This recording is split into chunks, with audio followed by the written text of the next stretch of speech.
Questo programma è realizzato in collaborazione con Pallavolo Zafferana.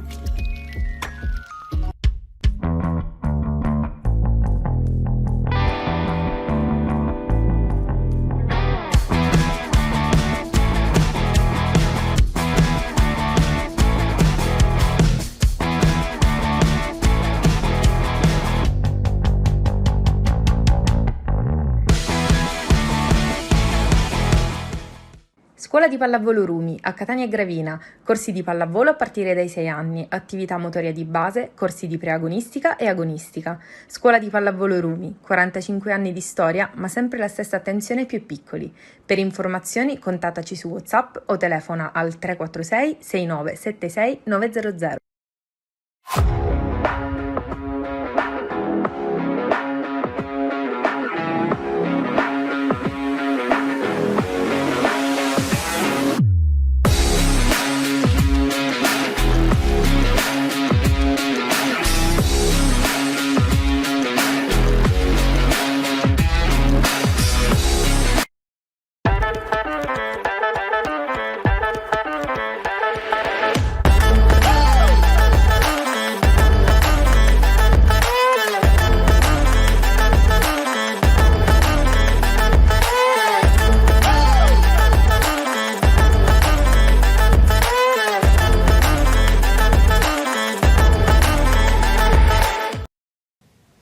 Buongiorno, buon ponte a tutti, siamo a metà del ponte, oggi è sabato, quindi voi sicuramente siete già in vacanza da venerdì, c'è anche la domenica. E noi a lavorare. Oggi è un bellissimo sabato. Come? Cosa dici? Scusa? Noi a lavorare, loro a fare il ponte. Perché questo che è un lavoro, no? Per noi è un grandissimo divertimento. Buongiorno e buona pallavolo a tutti, come diciamo sempre. Oggi abbiamo... Come ospite? Beh, io guardo mia sorella.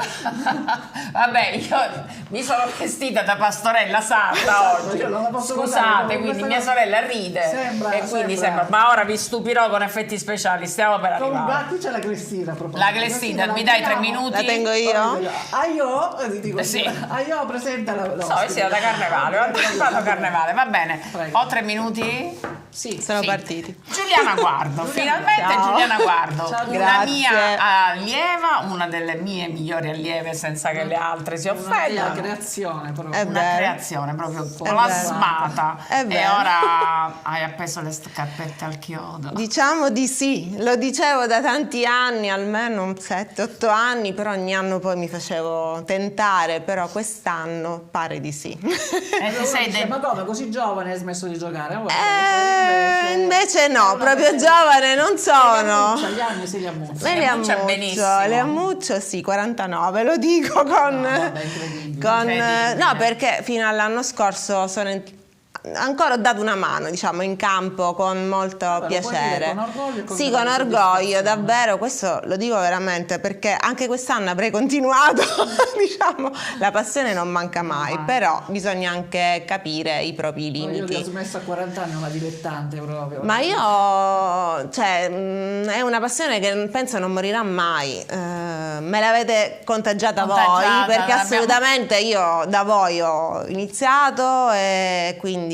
Da noi hai imparato. Beh, io Assolutamente. ho smesso a 50, quindi Quindi io so- ci volevo arrivare. Ci volevi arrivare, Però tutto vabbè. può essere E quindi nella ora vita. invece Ora che fai fai? l'assistant coach. Sì, con una squadra di Catania che è la Volley Valley, il primo allenatore è Piero Maccarone, però già collaboro con loro da 4 anni, anche se in questi anni ovviamente mi sono ritagliata lo spazio come giocatrice in un'altra squadra di Milazzo, l'Anino Romano, che milita nel campionato di Serie C, e in realtà la squadra di Milazzo è stata la squadra dove alla fine ho giocato più anni, 11 anni lì, non so come, però ho fatto 11 anni facendo avanti e indietro nei weekend e adesso diciamo mi sono fermata da questo punto di vista, però continuo a seguirle quando posso. Ma vabbè, è chiaro che giocare è giocare, però allenare, dai, si fa. Allora- puoi mettere a servizio i tuoi 40 anni di esperienza, no? Sì, diciamo che fino adesso avevo preso questa decisione per poter anche continuare a giocare, almeno a dare una mano, diciamo così, perché ormai giocare è una parola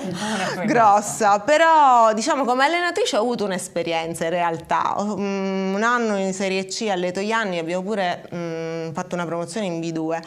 Però è stato un anno difficile perché il primo anno che allenavo ragazze anche grandi, non avevamo il libero, quindi io da centrale, che comunque ricevevo, stavo in campo sempre. Quindi non è stato un anno semplice, quindi alla fine di quell'anno, nonostante la promozione, ho detto no, voglio giocare, voglio giocare. Mia sorella che guarda la clessidra, siamo Va a quasi bene, 3 minuti. ok, adesso, ancora ce l'abbiamo, ancora adesso vai. basta, adesso No, ce la facciamo. pensiamo a dare una mano invece in il tuo rapporto palestra. con Piero Maccarone, anche questo è di lunga data. Sì, perché sono stata anche una sua atleta per 2 anni, per cui sì, di lunga data, decisamente di lunga vi data. trovate bene, Sì, siete sì, molto sì. affiatati. Sì, io State mi trovo andando bene, no? Sì, la squadra è al quinto posto. Se mi fai tutte le domande ora, poi dopo che cosa Ma mi ancora dirai? abbiamo Bene, da dire, stanno andando parlare bene, stanno del andando suo bene. lavoro, della famiglia Guardo, di Paola, Andrea, Elo, Rosanna. Va bene. È una famiglia che merita ampio spazio. Allora, Va una bene, trasmissione solo sulla 3 famiglia- minuti, solo gira. solo Ok. sulla famiglia Guardo. Allora, in questi 3 minuti vi devo dire intanto una cosa importante, che abbiamo pensato di avere un contatto più diretto. Vorremmo avere un contatto più diretto con voi che ci ascoltate, e quindi con mia sorella ci siamo inventati Ci questa- guardate. ci siamo Ed è la inventati prima questa volta cosa. che la rubrica ha il nome il titolo che gli ho dato io. È una rubrica di posta, diciamo, se ci volete mandare domande, curiosità, sempre via Suggerimenti, mail, suggerimenti, insulti. tutto quello che volete, tutto quello che ci volete dire, penso che abbiate qualcosa da dirci, e l'abbiamo chiamato manda mail. Quindi vi Dopo invitiamo- aver spaziato da chiama challenge, Sì, video volevamo check, mettere qualcosa insomma che- tante cose, alla fine Comunque. abbiamo deciso manda mail. Manda mail è l'indirizzo a cui dovete inviare le vostre, tutto quello che ci volete dire, se ce lo volete dire, è tiziana.pizzo@newsicilia.it, che adesso lo vedete, lo lasceremo un pochino in sovraimpressione così che abbiate il tempo di appuntarvelo. Detta questa cosa, breve perché mi hanno detto di dirlo in modo brevissimo, andiamo con il solito commento della giornata precedente. Purtroppo Farm Italia dobbiamo registrare la sconfitta a Padova, una partita, diciamo, un mezzo spareggio per la salvezza. Purtroppo Padova ci ha battuto 3-1. E c'è stato l'esordio di Jacopo Massari, il nuovo acquisto, lo sapete, che è preso in sostituzione dell'infortunato Manavi, e Jacopo Massari è entrato anche giocando bene, tanto che stavamo sull'1-1, e purtroppo anche lui si è infortunato fortunatamente leggermente al polpaccio, tanto che pare che si recuperi per domenica prossima, però purtroppo è dovuto uscire dal campo. Insomma, lì la squadra che stava trovando un bel equilibrio purtroppo poi ha perso. Ho letto, perché ovviamente io non ho visto la partita, che comunque è stata una partita dove ci sono stati un sacco di errori, 36 battute sbagliate, però 22 erano di Padova e 46 però errori in generale. Non è bastata. E niente, il solito Buchegger ha cercato di mantenere in alto, insomma, le sorti della partita. Purtroppo questa partita questo risultato è sfumato. Noi la speranza comunque non la perdiamo, siamo fiduciosi che Farm Italia, insomma, possa farcela in qualche modo. Brevemente le altre partite: c'è stato Piacenza che ha regolato completamente, ha massacrato, diciamo, 3-0 Verona, ma neanche tanto massacrato, perché i primi 2 set tutto sommato sono stati Hai vantaggi? 27-25, 25-23, poi l'ultimo 25-20. Comunque la superiorità è stata abbastanza netta. Da registrare in questa partita una nota se vogliamo di colore, perché c'è stato l'esordio del figlio stavolta di Zlatan, perché l'altra volta era stato messo a referto, Stavolta è entrato in campo, e quindi stabilisce il nuovo record di atleta più giovane inserito in squadra in una Superlega, con i suoi 15 anni, 8 mesi e 26 giorni. Altezza? È il più giovane, non lo so quante altre. Peso? No, ma sto dicendo, questa cosa l'ho detta perché fa specie l'età. Vabbè, ho capito, visto che dai anni, no, 15 anni non andava, bisognava essere corretti e precisi. Io a 14 anni ho esordito in Serie A, quindi non ci vedo. Ma che c'entra? Non si può dire? Si può dire? Ah, no, io non lo sapevo, forse sei stato duro. Nel femminile, nel femminile. Nel 74 ho esordito in Serie A, erano altri tempi, ma... Altri tempi, a questi tempi non si registra. E poi oramai sono una pastorella sarda. Adesso sei una pastorella sarda. Va bene, mi dai la parola? Ancora no? No, ancora devo dire le altre partite. passata la classifica. Dunque, le altre partite c'è stato il derbissimo Milano-Monza, Milano-Monza che Monza lì attaccato che non si sapeva come doveva finire, e invece Milano 3-0 nettissimo. Monza che finora aveva avuto un cammino piuttosto soddisfacente, invece rimane a 0 punti.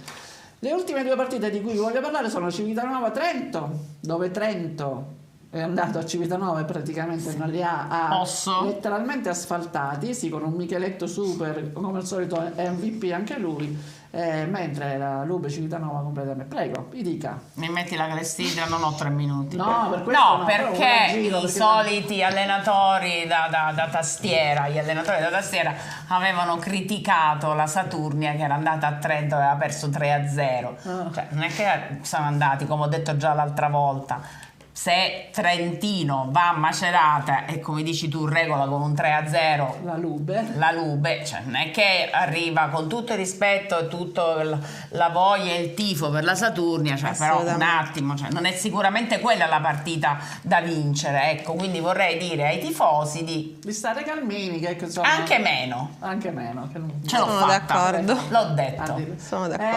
Altra partita anche qui, l'ennesimo 2-3, cioè 3-2 perso per Taranto. Vabbè, Taranto oramai è la squadra del Taranto, cuore. sapete, io è così, anche stavolta abbiamo rischiato che vincesse, non mi pare ridere, che vincesse, invece 3-2 per fortuna Modena è andato a vincere al quinto set 15-13 anche stavolta. Io lo so Taranto come fa a fare queste cose, meno male che alla fine perde. I modenesi sono stati trascinati ancora una volta da Davis Chipa e Saposkov e insieme in totale hanno fatto 44 punti. Abbiamo esaurito le partite del turno della scorsa settimana, quindi se vuoi una battuta con Giuliana, poi andiamo alla fotointervista, quindi una battutina. Alleni, cioè collabori solo con la B o anche con le giovanili? No, solo con la B quest'anno, con la B. sì. No, gli altri anni anche da una mano in base ai gruppi. Diciamo che do una mano dove serve, però quest'anno fondamentalmente con la B2, anche se sono tutte molto giovani. Come fa? Sempre Piero? Allora Piero praticamente il primo allenatore è Dario Giuffrida, che comunque fa il secondo allenatore della B2, però è a sua volta coadiuvato ad altri due allenatori. Però Piero comunque c'è sempre, sì, assolutamente, è sempre in palestra, sì, ma lui fa anche alcuni allenamenti anche con i settori giovanili, perché comunque c'è un'organizzazione. Tu ne fai 3-4. Vabbè, però ancora la classifica non aveva finito. Questa classifica non vale sempre, vale in alcuni momenti. Di 3 minuti, dobbiamo andare alla foto intervista. Andiamo alla foto Questa intervista. volta andiamo a parlare di Scherma e parleremo con Enrico Garozzo.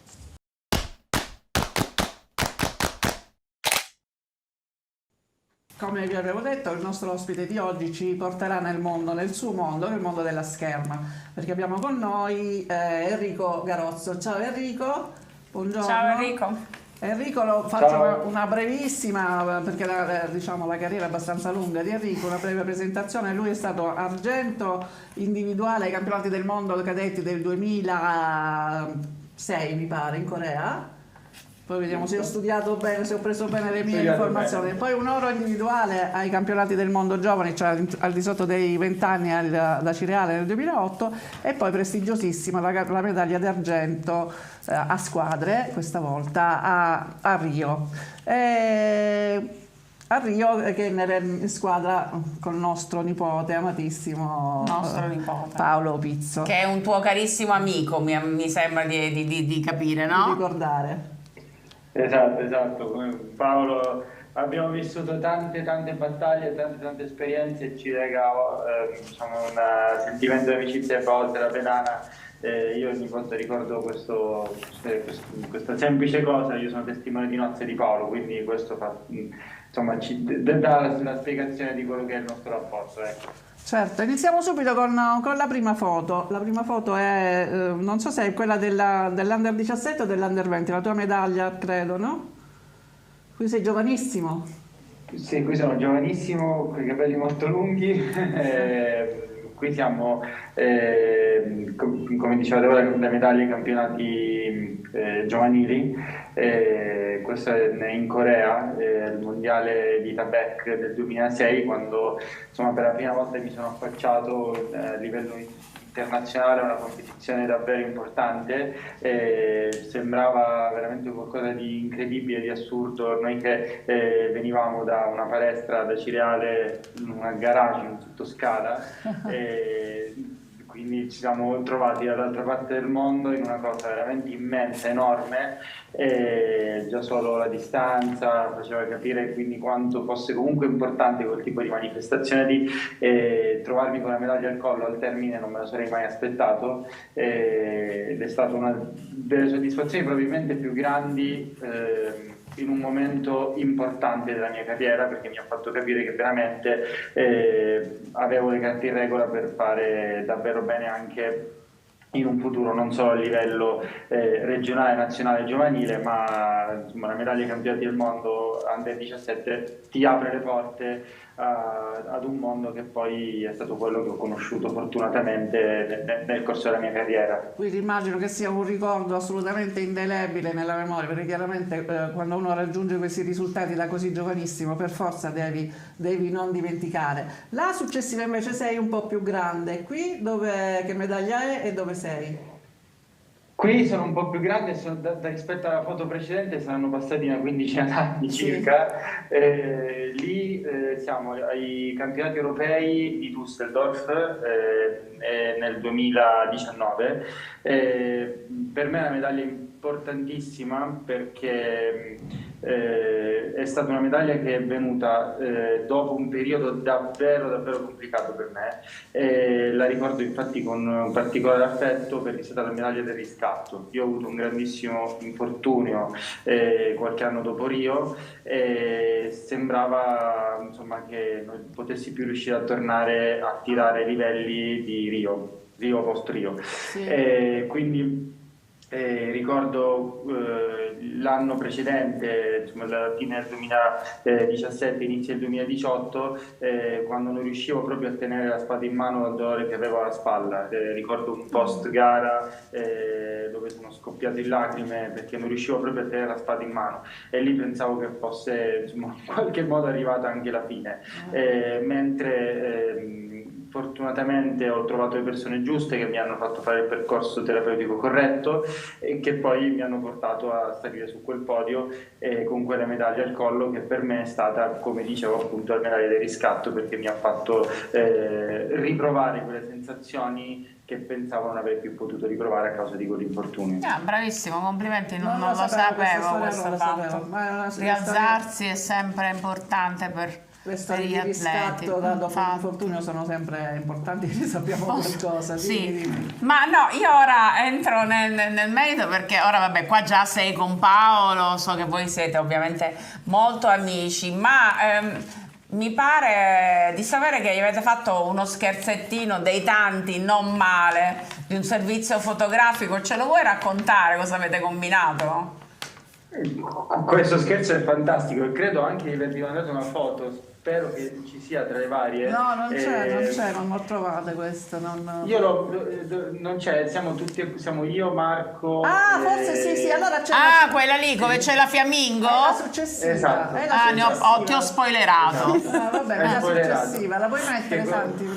Eccola, questa qua. Questa qui? Questa foto qui io l'ho scelta appunto perché un po' mi piace utilizzare questa foto e questo aneddoto per far capire quello che era un po' il clima che si è creato poi nel corso di quegli anni, che poi possiamo definire oggettivamente magici, perché sono stati degli anni magici, e quindi oltre il grandissimo lavoro che c'era dietro, perché noi eravamo un gruppo veramente meticoloso che curava veramente il minimo dettaglio dall'inizio alla fine, dalla mattina alla notte, ogni tanto però ci piaceva riuscire a tirarci in mezzo anche in modo tale da creare anche un clima che fosse piacevole, e avevamo questo brutto vizio di farci degli scherzi, e lì quel giorno lì avevamo creato uno scherzo ben riuscito, forse meglio così. Terribile, uno scherzo terribile. Dove avevamo coinvolto. Raccontiamolo.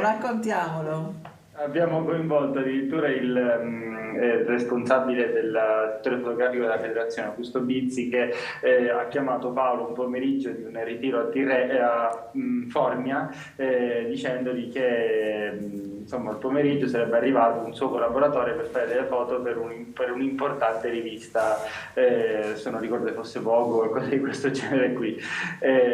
E allora abbiamo coinvolto anche Rossella, dicendogli che Rossella Fiammingo sarebbe stata la protagonista femminile di questo servizio fotografico, di cui il protagonista maschile sarebbe stato Paolo. E allora Rossella ha convinto Paolo a fare delle robe in preparazione di questo servizio, fare degli addominali, dei piegamenti, potere da pomparsi. Poco prima dell'inizio del servizio ho cominciato, insomma, a fare una sorta di make up fatto in casa, fatto da lei. Però lui, Paolo, insomma, all'inizio si è prestato, quindi era molto convinto, il classico di Paolo, quando si butta su una cosa si butta al 100%, quindi anche in quel caso si è buttato al 100% a fare addominali, pressioni, tutto quanto, e insomma inizia questo servizio fantomatico, servizio fotografico in palestra.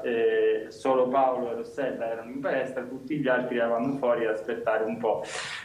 Dopo una ventina di minuti in cui il fotografo non dava un feedback positivo al tipo di prestazione che Paolo stava fornendo davanti all'obiettivo, sia io che Marco Fichera ci presentiamo in palestra e chiediamo al fotografo di poter fare noi 2 scatti per far vedere a Paolo come bisognava fare. Quindi a lui non riuscivano, cioè gli dicevano che non andava bene le foto che facevano, quindi diceva che non riusciva a esprimere quello che e quindi lui si comincia un po' a innervosire, sì, e quindi fate voi.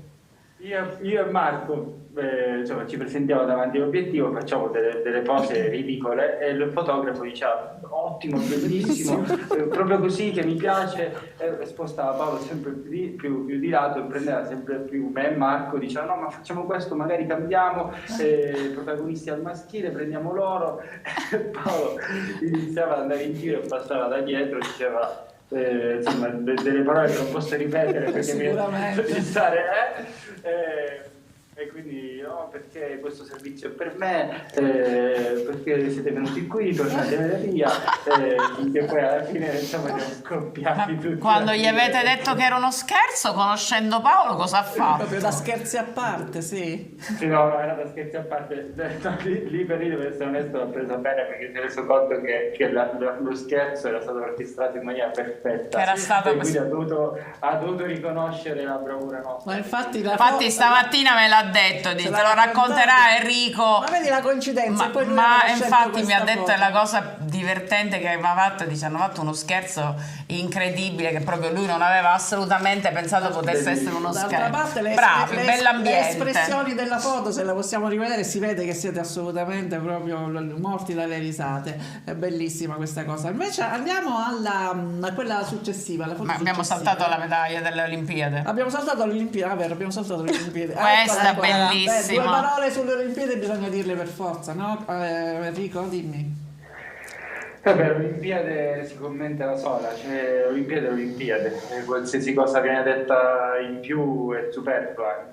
Per noi è stato un risultato che partiva da lontanissimo, da un momento in cui nessuno credeva in noi, solo noi 4, quei 4 lì più altri 2-3 membri dello staff che hanno, a parte i nostri maestri privati chiaramente, altri 2-3 membri dello staff della nazionale hanno creduto in noi, ma noi non abbiamo mollato di un centimetro e abbiamo costruito quella medaglia da un bruttissimo europeo dell'anno precedente di qualifica olimpica, dove abbiamo sbagliato sotto tutti i punti di vista, sia del risultato, ma il risultato poi è lo specchio di quello che sia l'ambiente, che la preparazione, che l'atteggiamento nostro, che in primis era assolutamente sbagliato. E da quel momento, da quella situazione, soprattutto dal cambiare il nostro atteggiamento, si è costruita quella splendida medaglia che poi rimane il fiore all'occhiello di tutte le nostre carriere. Bellissimo, bellissimo. Ma tu Paolo quando l'hai conosciuto? Perché tu sei molto più giovane di Paolo, tu hai 34 anni, Paolo già È un quarantenne. Un vecchio quarantenne.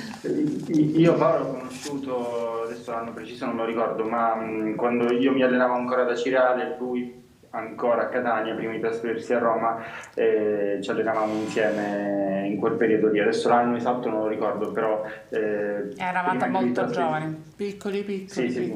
Andiamo, Sì. andiamo all'altra foto, la quinta. Ecco, qui io ho trovato questa bellissima intervista che hanno fatto a te e a tuo fratello. Ci racconti un po' il rapporto con tuo fratello Daniele? Brevemente? Sì, certo. Allora, mio fratello purtroppo mi manca moltissimo perché noi viviamo in città diverse. Io vivo a Milano e lui vive a Frascati, quindi già questo purtroppo, quindi questo per dire che mi manca molto, cioè il rapporto con mio fratello mi piacerebbe viverlo molto più quotidianamente. Ci sentiamo spessissimo, sia per messaggi che per via, insomma, al telefono, ma non è lo stesso rispetto a quanto mi piacerebbe vederlo e vivere il rapporto. Stare con lui, certo. Sì, è chiaro che noi abbiamo avuto la fortuna, non ci scambiamo di molto, io sono 3 anni più grande di lui e avendo fatto praticamente la stessa vita abbiamo avuto la fortuna di poterci confrontare costantemente con qualcuno che sai essere al 100% dalla tua parte e che può capire le sensazioni di cui ti parli. Quindi parli la stessa lingua e sei sicuro che quella persona vuole il tuo bene al 100%. Certo, ne so qualcosa io con mia sorella. Esatto, Sì, esatto, che noi abbiamo fatto, ma noi siamo un po' noi. più, abbiamo fatto 50 anni di pallavolo insieme, 40 anni di pallavolo insieme, quindi ti capiamo perfettamente questo rapporto. Esatto. Quindi è bellissimo, immagino la mancanza. Ma leggevo sempre all'interno di questa intervista che i tuoi genitori dicono che voi siete completamente diversi, che Daniele chiama 3 volte al giorno mentre tu rispondi forse ogni 3 giorni. È vera questa cosa? No, questo è il contrario, cioè mio fratello risponde ogni 3 contrario. giorni che chiamo. Sì, io sono molto più metodico su tutto, mio fratello è molto più insomma la speriamo in bene in queste cose. Come no, è deciso. Io gli dico che mio fratello è un fuoriclasse nella scherma e nella medicina, mio fratello è un medico. Scusate, Ops. in tutto il resto sono caduto. In tutto il resto invece ha bisogno di chi Gli organizza la vita. lo accompagna esattamente per mano. Quindi insomma io sono molto più organizzato, più metodico, sto molto più attento a questi dettagli anche nei confronti di mamma e papà. Io cerco sempre di essere un po' più vicino anche stando lontano. Quindi il messaggio ovviamente che passa, che si può studiare ed essere ad altissimo livello, perché sempre si dice no, se fai sport non puoi essere, quindi lui è un medico, tu sei laureato in scienze motorie, lui cos'è? Specializzato in ora lui? No, lui sta facendo la specialistica in medicina dello sport in questo momento. Quindi rimane assolutamente nell'ambiente, bravo. E invece fra le foto che ci hai mandato c'è questo logo, questo marchio. Raccontaci un po' di cosa si tratta. Sei un imprenditore.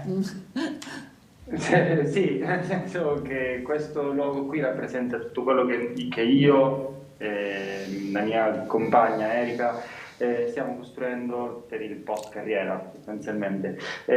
Questo è un brand che si occupa, abbiamo fondato questo brand organizzando degli allenamenti in scherma di altissimo livello di 5-6 giorni in tutto il mondo. Sostanzialmente noi adesso abbiamo circa 25-30 camp in tutto il mondo, dagli Stati Uniti alla Cina, Medio Oriente, dove abbiamo quindi formato uno staff di cui anche Paolo fa parte, sì. Che va insomma in questi posti e organizziamo questi allenamenti di scherma per chi vuole. Complimenti, è una cosa veramente bellissima a livello mondiale importante, quindi infatti mi pare che ora Paolo a Natale, a Capodanno parte, dove lo spedisci? Dove lo mandi? In America, adesso mi sfugge dove, ma in America, perché ne abbiamo diversi. Io sono stato adesso in Germania, partirò per Dubai tra qualche giorno, ne abbiamo Seattle, Las Vegas, Atene, Parigi, tutti nei prossimi giorni, quindi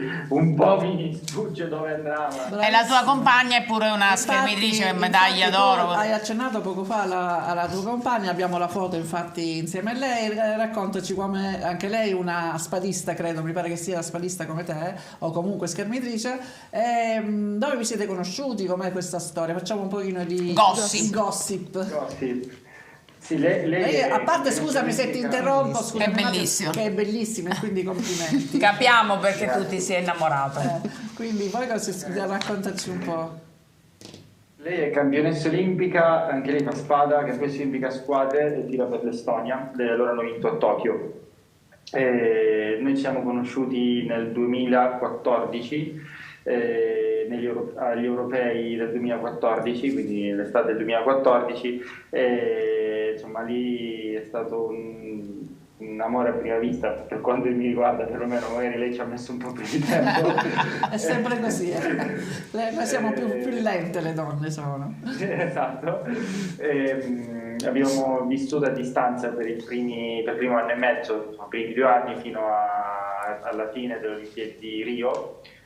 Dopo le Olimpiadi di Rio lei si è trasferita in Italia, adesso vive da fine 2016, vive in Italia con me, stiamo insieme a Milano e viviamo ormai insieme da tanto tempo, siamo insieme da quasi 10 anni, il tempo vola. Quindi tu ora fai, a parte la carriera, fai anche il maestro, mi diceva Paolo che stai intraprendendo la carriera di maestro Ad alti livelli. ad alti livelli.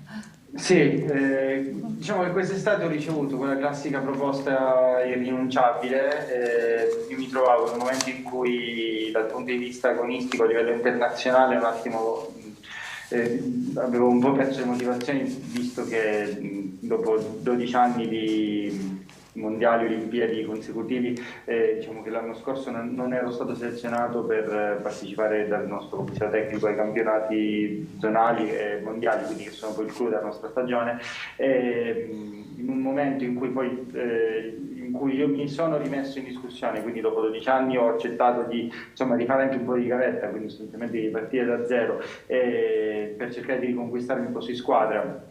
I risultati alla mano, ho fatto più risultati di chi poi è andato nel mondiale del 2023, quindi a luglio scorso, a partecipare ai campionati del mondo di Milano. A quel punto lì mi sono un attimo guardato dentro, perché essendomi rimesso in discussione, avendo oggettivamente, per quanto mi riguarda perlomeno, dimostrato che ancora potessi valere il posto di squadra, ma non sono stato nuovamente scelto, a quel punto mi sono guardato dentro, e nello stesso momento ho ricevuto una proposta appunto indecente, cioè da Federico Vismara e Andrea Santarelli, che sono i due quarti della squadra che parteciperà alle Olimpiadi di Parigi, e ho ricevuto la richiesta da parte loro di diventare il loro allenatore, il loro maestro. Quindi diciamo che è arrivato proprio nel momento in cui avevo perso le motivazioni da atleta a livello internazionale, mi è arrivata questa proposta irrinunciabile che mi ha fatto immediatamente perdere la fiducia. Bellissimo. Guarda, ora può sembrare ovviamente sviolinata, chiaramente, che parte che ti ringraziamo, perché sappiamo quando sei impegnato, è un mesetto che ti inseguiamo, e ti ringraziamo anche di averci dato questo spazio. Però voglio dire, quando tu non conosci le persone, no? E poi appunto ti approcci e vedi il valore come atleta, come uomo, come persona, ma anche questa cosa del camp mondiale, io rimango... Dovremmo andare a lezione di lui. Dovremmo andare a lezione per capire un po' come si fa. Va bene Enrico, veramente è stata un'intervista piacevolissima, una bellissima chiacchierata, ci sarebbero state tantissimo cose da dire. No, poi, siccome noi abbiamo 40 trasmissioni, 40 puntate, se magari, tu quando ti becchiamo tra un camp e l'altro, tra Atene, Las Vegas, però non fare lavorare troppo Paolo. quello no, non ha niente da perdere. Allora è un altro lavoratore. Sì, Paolo, ma sì, evidentemente la scherma vi ha temprato a questo grande lavoro. Non riescono a stare fermi. Comunque, complimenti davvero, è stato un piacere. Grazie mille a voi. Ciao Enrico, grazie, buon lavoro. Ciao, a presto, ciao. Anche alla fidanzata. Ciao. Ciao. E dalla scherma con Enrico Garosso torniamo alla pallavolo. La pallavolo adesso l'avevo messa così proprio per fare così, non poteva passare il tempo senza senza bloccarmi, nel senso, Ma 3 minuti è troppo, dobbiamo secondo me prenderne di varia... No, di varia durata. Un minuto, 3 minuti, Comunque, 4 minuti. 3 minuti, ma no, forse no, me ne fai 2, ne giri 2. Casomai la giro, vediamo. Sì, perché prima devo parlare con Giuliana. Allora, però prima devi parlare della 3 maschile, di 1 femminile. Ma io e ti di dico 2. quello che devi fare tu. Sempre. Non è vero, qui no. Qui fai quello che vuoi. No, io prima devo parlare con Giuliana, perché per me la famiglia, guardo, non perché c'è lei, è una famiglia particolare, nel senso che mi ricordo che lei e Paola giocavano ed avevano 15 anni, 16 anni. Veramente ora non è per dire perché lei è qui, ma non c'è stata mai una volta che né Elo, suo papà, o Rosanna, sua mamma, siano venuti lì a dire ma perché mia figlia non gioca o perché gioca quell'altra. Veramente 2 genitori eccezionali. Infatti siamo amici da oltre 40 anni, noi facevamo i ritiri a casa loro e ci pensavo ieri quando ho mandato il messaggio a Giuliana per confermare la sua presenza, che non ricordo un giorno una lamentela, è così o no? È vero, assolutamente. Diciamo, vabbè, Cioè, io dovrebbero fare lezioni. devo dire che io giocavo sempre. però, Quindi non si potevano lamentare. no, però devo dire che comunque anche gli altri genitori, perché comunque gli altri genitori anche hanno fatto gruppo tra di loro e tuttora sono amici, sarò veloce, comunque anche gli altri, magari le figlie giocavano meno, nessuno mai si è mai permesso, cosa che purtroppo adesso Oggi non è capita, così, sì. assolutamente non è così, tante cose sono cambiate da questo punto di vista.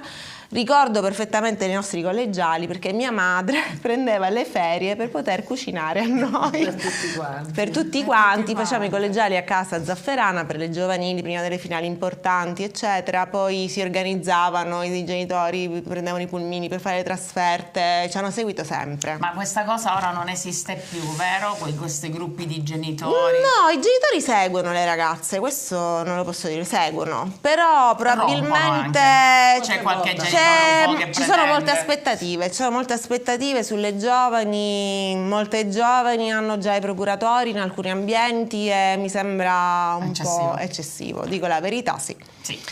I nostri tempi erano belli, sono stati bellissimi. Assolutamente, i ricordi migliori, i ricordi più belli sono quelli. Assolutamente, non dico che adesso non ci sia, No, è un po' diverso. L'abbiamo vissuto in modo diverso, ricordi meravigliosi. Ricordiamo anche Andrea, Mio il fratello grande pure. architetto, primo tifoso. Sì, assolutamente. Allora, ma sta finendo già. Sì, no, un attimo. Poi mi è arrivata una notizia che sono stati nominati i selezionatori e lo staff tecnico della rappresentativa del 2024 del trofeo dei territori. Il femminile Lopis, è stato Maurizio Lopis, con assistenti Roberta Loisi e Giulio Malizio. Ti sto pigliando in contropiede. Ma si può fare una trasmissione così con quelle si nasconde le notizie? No, Vabbè. infatti me lo sono scritto appena. Appunto, vedi? Nel maschile Sebastiano Patti con assistenti Nico Zappalà e Gabriele Cartillone. Sia nel maschile che nel femminile verrà aggiunto un tecnico giovane che uscirà dal corso allenatori. Velocissimamente, dov'è? A3. Purtroppo l'Avi Modica perde a Fano 3-1. È stata una trasferta molto impegnativa, però insomma fuori casa si può sempre recuperare. Continua quasi a punteggio pieno Banca Macerata, Smart System Fano e San Giustino a 16. L'Avi Modica rimane a 14, poi c'è sto campionato con partite in meno, insomma loro ora giocano domenica 10 se non sbaglio. Sì, però non hai detto, che io l'avevo anche scritto qua, che questa battuta d'arresto praticamente perdono un posto in classifica, dal quarto vanno al quinto posto. Vabbè, allora tanto vale che lo dici tu, io Ma che lo scusa, dico a te fare. lo scrivo e tu non lo Non è leggi. che allora che sono semplice una persona che legge e basta, ma che modo è? Commento all'ultimo turno della B1 femminile, non perché sono una pastorella sarda. Catania Volley vince in trasferta a Fasano, combattuto solo il primo parziale, 27-25, abbastanza facili gli altri due. E abbiamo la prestigiosa convocazione in nazionale giovanile per Ginevra Neri, classe 2008. Farà uno stage al centro Pavesi di Milano guidato da Marco Mencarelli. Tu conosci Marco Mencarelli? Sì. L'hai sentito mai? Sì. Hai fatto corsi con lui? Ultimamente ci sono stati dei regional day proprio un paio di settimane fa, in queste settimane ad Acicatena, perché selezionano le ragazze, alcune appunto per il Club Italia, altre per il Club Italia del Sud. Lui personalmente? Lui personalmente insieme allo staff Pasquale Daniello, poi c'è anche nello staff Paola Rotella che è la fisioterapista, che è una ragazza in realtà è di Barcellona Pozzuicotto, ma lavora qui a Catania con la Condor, non si chiama più Condor, Catania Volley. Catania Volley, sì. E quindi hanno già fatto i gruppi, sono uscite le convocazioni anche per il Club Italia del Sud. Ci sono 6 atlete del Catania Volley e anche un atleta della squadra di Milazzo. Sono orgogliosa di dirlo perché sono... Che a te questa cosa Catania, cioè come se Club Italia Sud non ti piace? Club Italia del Sud è un'occasione per guardare le atlete proprio del Sud. Fanno una serie di collegiali, ora faranno un collegiale nelle vacanze di Natale. Razzista. Sbaglierò un po' di ghettizzazione questo. Però in realtà secondo me un'occasione in più, un'opportunità. assolutamente, perché ovviamente potrei diciamo che chiedermi. le atlete un po' del nord hanno delle qualità, diciamo anche fisiche, delle doti particolari, qui siamo un po' meno, abbiamo qualche qualità in meno da questo punto di vista, però quindi è un'occasione in più, anche perché alcune poi vanno a fare anche tornei internazionali, quindi sono delle belle esperienze.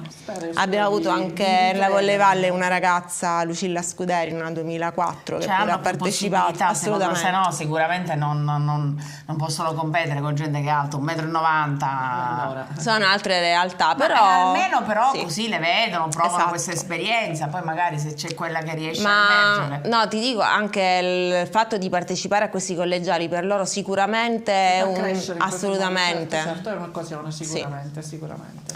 Va bene, andiamo alla B1, quindi abbiamo detto che l'Energy System Catania veleggia tranquillamente a 19 punti, inseguita da Messina. A 19 punti c'è sempre quel discorso partite giocate, partite vinte, qualcuno ha già giocato più partite, mentre l'Ab Ambiente ha riposato. Sì. Per le partite di oggi al Palabramo ci sarà il derby proprio tra Catania Volley e Ab Ambiente e Team Volley. Il pronostico dice Catania Volley, puntini, l'ha scritto mia sorella, ma si spera che le ragazze del presidente Gravagno, no presidentissimo che non si può dire più, presidentissimo, sono tutti presidentissimi. diano del filo da torcere. Basta. Detto questo, che abbiamo anche Giuliana per la B2, dove Vedi sono che i miei fogli? e già sono 2 clessidre. Andiamo alla B2. Basta, ho finito. Il Modica continua la corsa solitaria, 0-0-0 perso, tutto vinto, e invece c'è stata la bella vittoria del Cuscatania Sì, a a Caltanissetta E un po' riapre la corsa per il secondo posto. Vedremo di avere presto Luana.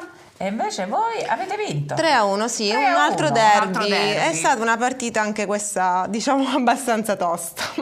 Una bella partita. Avete perso il primo set e poi ma tu sei in panchina? No, io no, perché il secondo allenatore è Dario Giuffrida, no, però io quando posso le seguo lo stesso, la B2 o la Serie C di Milazzo, mi divido. Capito, segui sempre. Sì, Invece sì. le partite di oggi c'è il Modica contro il Palermo, Catania Volley alla ricerca della prima vittoria.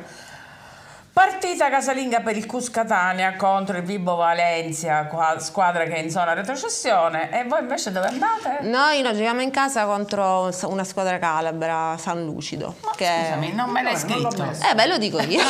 Perché sapevi che veniva Giuliana. Lo dico io. Mi è sfuggito. E invece trasferta impegnativa per l'Anis Mascolucia. Quante clessidie ho fatto? Queste siamo due Ancora e siamo mezzo, in sei tempo. Va bene, mezzo. io ho finito tutto quello che dovevo dire, l'ho detto. Oh, meno male, così possiamo passare ai nostri coriandoli. Coriandoli.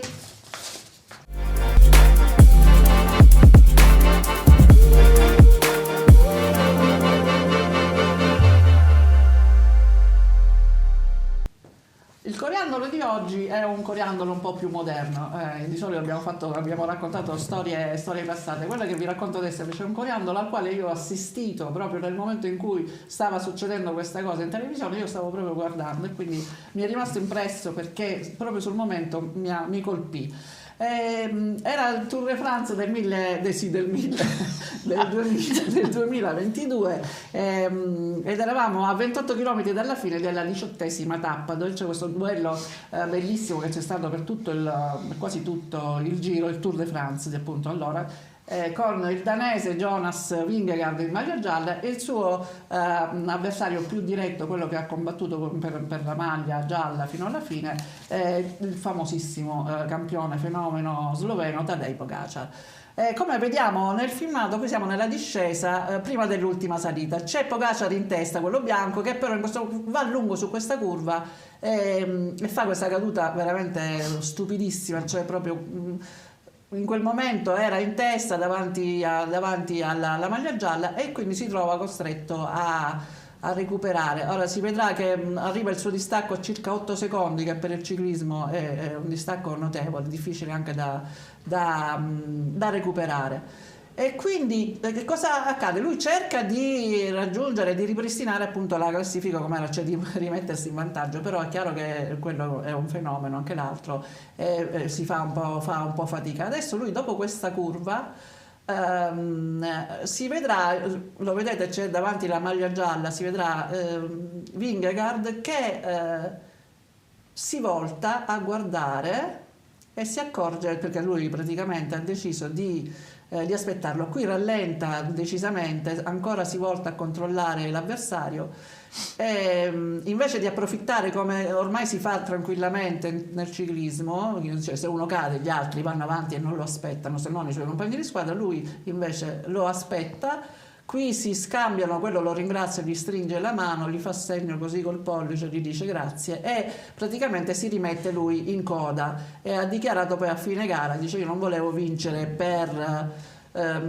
approfittando di questo momento appunto di defiance del mio avversario, dico se devo vincere ad armi pari, e quindi lui praticamente ritorna in seconda posizione, poi vincerà questa tappa. E in realtà poi vincerà, poi dopo questa caduta in realtà lui si fa male un po' alla gamba e quindi le tappe successive purtroppo non recupera più, però mi piaceva questo gesto, è piaciuto a tutti ed è un po' paragonabile, adesso vi faccio vedere che cosa, una cosa molto più antica, sicuramente una foto famosissima di Coppi e Bartali. C'è sempre stato, diciamo, il mito di questa fotografia, non si è mai capito se era Coppi che stava dando la borraccia a Bartali o Bartali che la stava dando a Coppi. Io cercando fra le cose per raccontarvi questo coriandolo so la verità, però ve la racconto nel prossimo coriandolo. Arrivederci. Non può dire sai la verità e non so la verità su questa foto, so qualcosa, quindi ve lo saprò dire la prossima volta. Faremo un coriandolo apposta. Un coriandolo apposta. E quindi esaurite i coriandoli, anche questo è carino, no? Sì, voglio carino. un conforto, perché siccome è una cosa questa che proprio sento mia, se qualcuno non me lo dice e non ho un feedback positivo, poi alla fine non ne faccio più. Ma che cosa, coriandolo? Coriandoli. Ma tu puoi fare tutti i coriandoli che Posso fare tutti i vuoi. coriandoli che vuoi. Tanto tu te li scegli, tu te li Tu fai. te la canti e tu tu te la li suoni. presenti qua, io faccio solo la Comunque, spalla. grandissimo Tour de Vabbè, France, poi- l'ho visto dalla prima all'ultima tappa, è stato veramente un Tour de France spettacolare. Io vi invito, anche se non siete amanti del ciclismo, perché molti hanno dei pregiudizi contro questo sport, io per primo lo avevo, ma se voi riuscite a seguire una gara del genere dalla prima tappa fino all'ultima, vi assicuro che è assolutamente entusiasmante. Stanca, torniamo alla pallavolo. Indubbiamente il bel gesto da pensare, difficilmente, purtroppo anche nello sport oramai, insomma, non dico che si la gioisce ricerca della dei vittoria. infortuni degli altri, però vedere questi bei gesti, no Giuliana? Assolutamente, dei grandi campioni e basta. Nella pallavolo come si potrebbe riproporre? Non si Non si può riproporre. Devo pensare. Siamo quando, No, vabbè, oramai è toccata. No, c'è. perché se non ci fosse il videocheck non so quanti Non so, ammetterebbero. Diciamo Ora di sono avere- tutti no. fenomeni che alzano la mano, prima si sarebbero dai, io non l'ho toccata, non l'ho No, vista, no, non assolutamente. c'è, no? Anche adesso Ogni tanto ci provano. Capita, no? Non toccate e poi c'è quella. Vabbè, non si sente il mignolino. Non si sente. No. Va bene, io ho Allora, finito. volevo, No, devo abbiamo salutare finito, Giuliana, abbiamo- no. No, No, ho sbagliato. Vogliamo dire le partite di questo fine settimana? Ah, o le sì, vogliamo giusto. dire? Allora, domani, domenica il Palacatania finalmente alle 16:30, un orario un po' più cristiano delle 21 per noi del reparto geriatrico, come si mi hanno definito oggi, un orario più consono. Quindi alle 16:30 al Palacatania ci sarà Monza. Ora io non voglio dire niente, non vi No, dico brava, niente, non è una dire partita- niente. Non dico niente, è una partita da venire a vedere, vogliamo vedere il Palacatania. futuro Pala Liliana si Pizzo. spera Pala Liliana Pizzo, Si ma spera. questa cosa la diciamo sempre perché speriamo che accada. E comunque vogliamo il Pala Catania, Pala Liliana Pizzo, lo vogliamo pieno di gente attorno alla Farm Italia, perché è una squadra che deve restare in Superlega. Brevissimamente, anche perché proprio c'ho ormai mi manca, non ho messo la clessidra, scusate. Allora, alle 18 c'è Modena-Trentino. Modena, ti prego, blocca questo Trentino che non ha nessuna sconfitta. Inarrestabile. Anche se sarà difficilissimo, anche perché Modena, lo sappiamo, è troppo altalenante, non dà sicurezze, non dà certezze, quindi non so come andrà a finire. Alle 18 su Rai Sport invece potremo vedere, se non andate al Palasport per qualsiasi motivo di Catania, potete vedere su Rai Sport Verona Allianz Milano.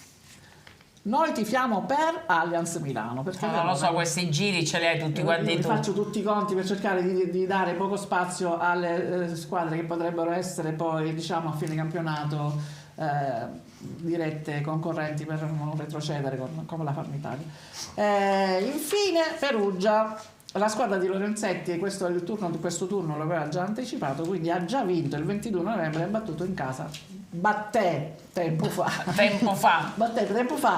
Padova per 3-0. Vi ricordo allora questo manda mail che sembra, ma non lo so, c'è un suono strano, devo capire cosa somiglia. Manda mail, se volete mandare mail, vi aspettiamo veramente, rispondiamo a tutti, anche perché penso che Ne avevo 2 o 3. se ne arrivano 2 o 3. No, vabbè, no.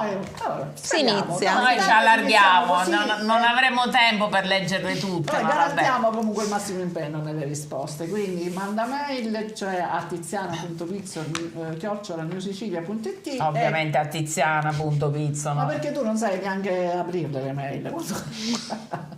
Veramente, ma mi fai fare una figura barbina, Una direi. pastorella. Barbina. Vabbè, perché la sorella Una maggiore, lei pastorella dà. pastorella sarda. sarda, può Oggi mi aprire sono le vestita mail. da pastorella sarda. Va Vabbè. bene, vogliamo chiudere con un saluto Con a Giuliana che si è divertita oggi qua con Moltissimo. noi, e chiediamo a Giuliana cosa ti piacerebbe allenare, quale squadra, la B, la C, la A, la nazionale, cosa c'è nel tuo belle futuro? domande. Ma che domanda? Vabbè,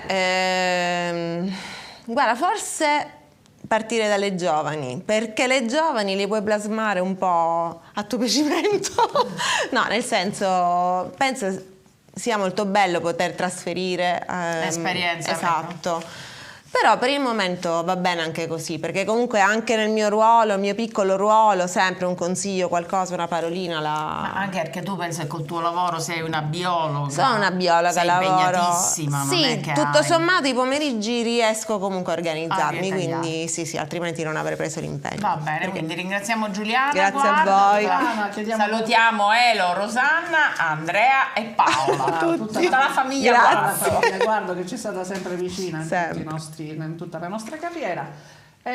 Abbiamo sforato come sempre, ma siccome sfora anche Fiorello, che noi il nostro punto di riferimento è Fiorello, e quindi nessuno potrà dirci niente. Grazie, buon Alla weekend a prossima tutti. settimana. Grazie. Ciao. Ciao.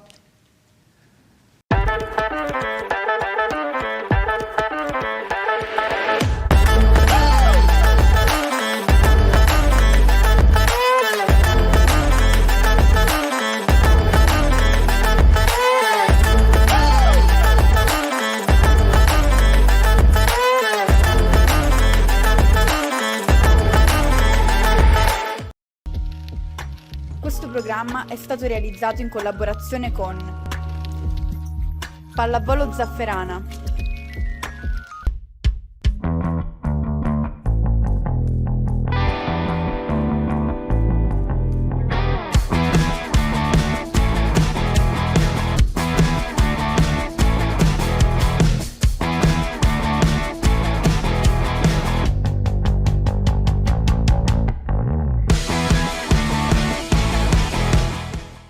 Scuola di Pallavolo Rumi, a Catania e Gravina, corsi di pallavolo a partire dai 6 anni, attività motoria di base, corsi di preagonistica e agonistica. Scuola di Pallavolo Rumi, 45 anni di storia, ma sempre la stessa attenzione ai più piccoli. Per informazioni contattaci su WhatsApp o telefona al 346 6976 900.